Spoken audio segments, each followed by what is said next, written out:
నమస్కారం. జీసీఆర్జేవై వార్తలకు స్వాగతం.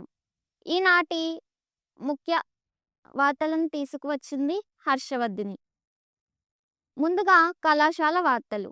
ఆదికవి నన్నయ్య విశ్వవిద్యాలయంలో ఈ నెల 5, 6 తేదీల్లో జరిగిన అంతర్ కళాశాల ఖోఖో పోటీల్లో రాజమహేంద్రవరం ప్రభుత్వ ఆర్ట్స్ కళాశాల మహిళా జట్టు ప్రతిభ కనబరిచి ప్రథమ స్థానం సాధించింది.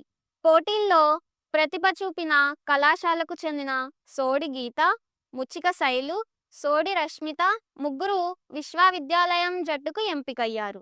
ఖోఖో పోటీల్లో సత్తా చాటిన జట్టును ప్రిన్సిపల్ డాక్టర్ రామచంద్ర ఆర్కే, క్రీడా విభాగం బాధ్యుడు ఎం ప్రసాద్, పీడీలు పివివి లక్ష్మి, టి విజయదుర్గ, ఇతర అధ్యాపకులు అభినందించారు. అంతర్జాతీయ వార్తలు. మధ్యప్రాచ్య ప్రాంతంలో ఉద్రిక్త పరిస్థితులు కొనసాగుతున్నాయి. ఇజ్రాయిల్ మరియు ఇరాన్ మధ్య పెరుగుతున్న ఉద్రిక్తతల కారణంగా అక్కడ పరిస్థితి ఆందోళనకరంగా మారింది. ఈ పరిణామాలను ప్రపంచ దేశాలు గమనిస్తున్నాయి.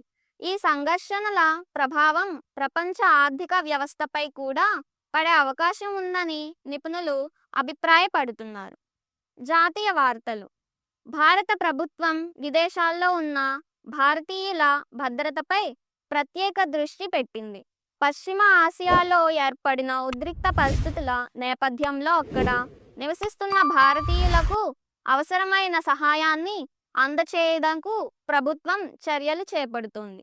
అలాగే దేశంలో విద్యా మౌలిక సదుపాయాలు మరియు ఆర్థిక అభివృద్ధికి సంబంధించి పలు ముఖ్య నిర్ణయాలను కేంద్ర ప్రభుత్వం పరిశీలిస్తుంది. రాష్ట్ర వార్తలు.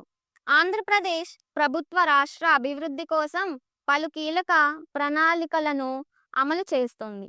ముఖ్యంగా విద్యుత్ సరఫరాను మెరుగుపరిచేందుకు సుమారు 200 కొత్త ఎలక్ట్రిక్ సబ్స్టేషన్లు ఏర్పాటు చేయాలని ప్రభుత్వం నిర్ణయించింది. ఈ ప్రాజెక్ట్ ద్వారా భవిష్యత్తులో రాష్ట్రంలో విద్యుత్ సరఫరా మరింత స్థిరంగా ఉండనుందని అధికారులు తెలిపారు. క్రీడా వార్తలు.